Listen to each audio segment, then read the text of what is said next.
ಇಂದೇ ಡೌನ್ಲೋಡ್ ಮಾಡಿ ಮತ್ತು ನಿಮ್ಮ ನೆಚ್ಚಿನ ಶೋಗಳನ್ನು ಆನಂದಿಸಿ.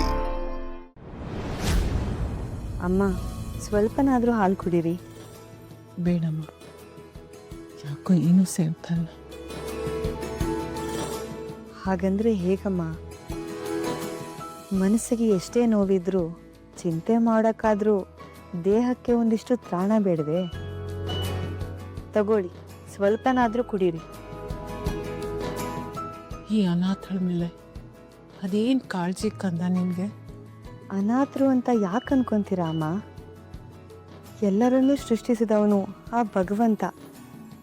ತಂದೆಯಾಗಿ ಅವನು ಇದಾನಲ್ವೇ? ಈಗ ನಾವು ಜೊತೆಯಾಗಿದ್ದೀವಿ. ಮೊದಲು ಆ ಭಾವನೆನ ಬಿಟ್ಟಾಕಿ ಹಾಲು ಕುಡೀರಿ.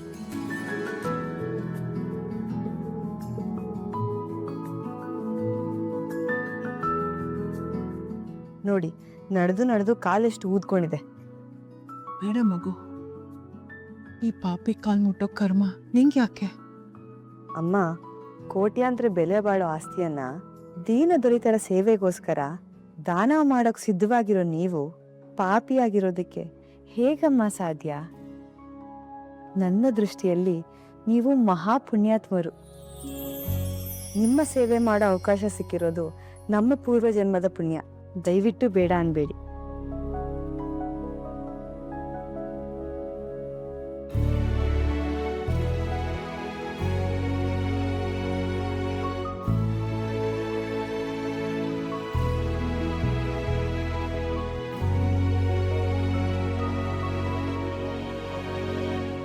ಗಂಡನ ಸಜ್ಜನಿಕೆ ಅಷ್ಟೇ ಖಂಡಿತ.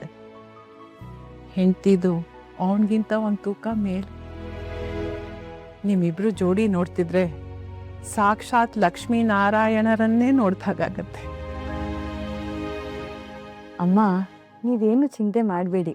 ಅವರು ಮಠಕ್ಕೆ ಹೋಗಿದ್ದಾರೆ. ಎಲ್ಲವನ್ನೂ ಸರಿ ಮಾಡಿ ನಿಮ್ಮನ್ನ ಕರ್ಕೊಂಡು ಹೋಗ್ತಾರೆ. ಅಲ್ಲಿವರೆಗೂ ಇದು ನಿಮ್ಮದೇ ಮನೆ. ನನ್ನನ್ನ ನಿಮ್ಮ ಮಗಳು ಅನ್ಕೊಳ್ಳಿ. ಇಲ್ಲ, ನೀನ್ ಮಗಳಾಗಕ್ಕೆ ಸಾಧ್ಯನೇ ಇಲ್ಲ. ಯಾಕಮ್ಮ? ನಾನೇನಾದ್ರೂ ತಪ್ಪು ಮಾಡಿದ್ನಾ? ಇಲ್ಲಮ್ಮ, ನಿನ್ನ ಗಂಡನ ನನ್ನ ಮಗ ಅಂತ ತಿಳ್ಕೊಂಡಿರೋವಾಗ ನಿನ್ನ ಮಗಳು ಅಂತ ಹೇಗೆ ತಿಳ್ಕೊಳಕ್ಕಾಗತ್ತೆ? ನೀನು ನನ್ನ ಪ್ರೀತಿಯ ಮುದ್ದಿನ ಸೊಸೆ. ದೀರ್ಘ ಸುಮಂಗಲಿ ಭವ.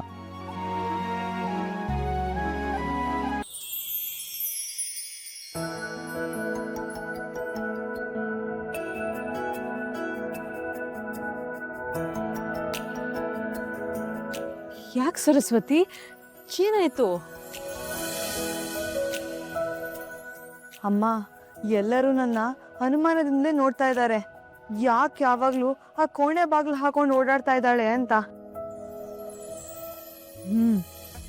ಇಷ್ಟು ಚಿಕ್ಕ ಮನೆಯಲ್ಲಿ ಇಷ್ಟು ದೊಡ್ಡ ಗುಟ್ಟು ಕಾಪಾಡೋದು ಕಷ್ಟವೇ. ಅದಕ್ಕೆ ನಾನು ಆ ಕೋಣೆ ಕಡೆ ಸುಳಿಯೋದೇ ಬಿಟ್ಬಿಟ್ಟಿದ್ದೀನಿ.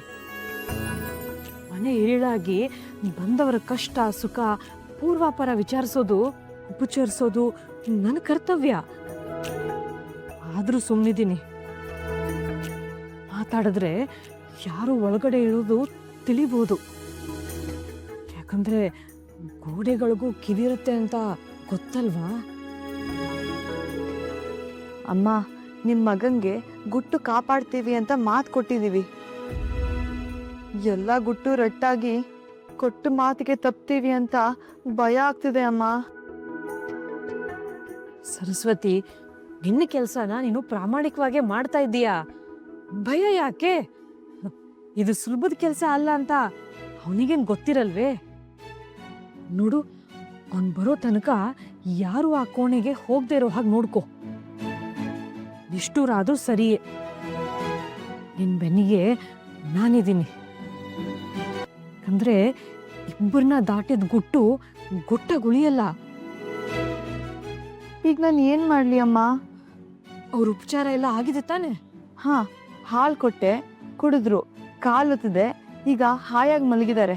ಒಳ್ಳೇದಾಯ್ತು. ಹಾ, ನೀನು ಪದೇ ಪದೇ ಹೋಗಕ್ ಹೋಗ್ಬೇಡ. ಬೇರೆಯವ್ರು ಹೋಗ್ದಿರೋ ಹಾಗೆ ಎಚ್ಚರಿಕೆ ವಹಿಸು ಸಾಕು. ನೀನು ಹೋಗು, ಏನಾದರೂ ಕೆಲಸ ನೋಡ್ಕೊ ಹೋಗು. ಏನೋಪ್ಪ, ಈ ಗುಟ್ಟು ಕಾಪಾಡೋ ಅಷ್ಟರಲ್ಲಿ ನನ್ನ ತಲೆ ಚಿಟ್ಟಿ ಹಿಡಿದೆ ಹೋದ್ರೆ ಅಷ್ಟೇ ಸಾಕು. ಚಿಂತೆ ಮಾಡಬೇಡ, ಹೋಗು.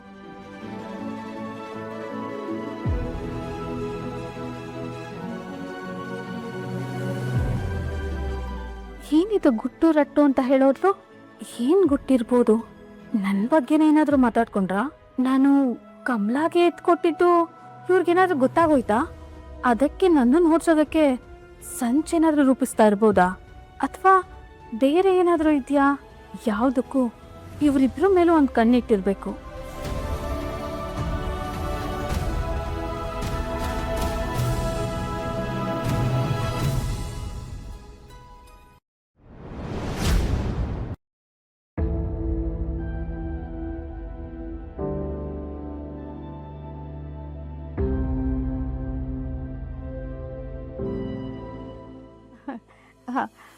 ಏನಮ್ಮ ಸರಸ್ವತಿ, ಹೂವು ಕಟ್ತಾ ಇದೆಯಾ? ಕಟ್ಟು ಕಟ್ಟು.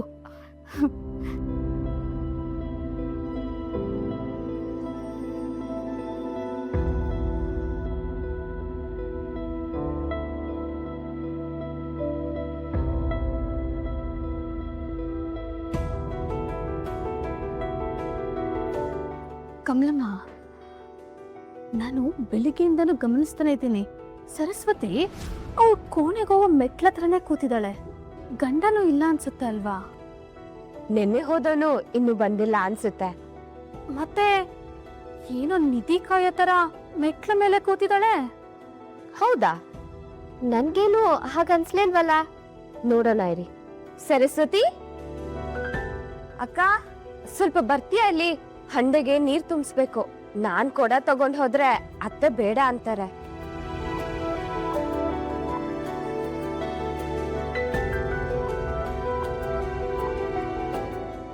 ಬಂದೆ ಅಕ್ಕ. ಅದು ಬಾವ ಸಂಧ್ಯಾ ವಂದನೆ ಕೂರ್ತಿದಾರಲ್ಲ, ಅವ್ರಿಗೆ ಹೂ ಕಟ್ಕೊಟ್ಟು ಆಮೇಲೆ ಬರ್ತೀನಿ.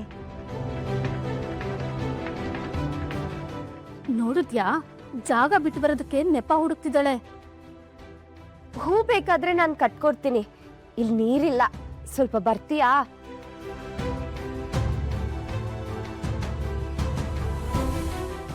ಸರಸ್ವತಿ, ನೀನು ಹೂ ಕಟ್ಟಮ್ಮ. ನಿಮ್ಮ ಭಾವನ ಪೂಜೆಗೆ ತಡವಾಗತ್ತೆ.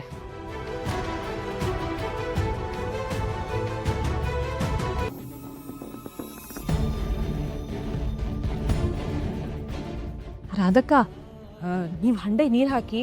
ಕಮಲಾ, ನಿನ್ನ ಪೂಜೆಗೆ ಸಿದ್ಧ ಮಾಡಮ್ಮ. ಆಯ್ತು ಅತ್ತೆ.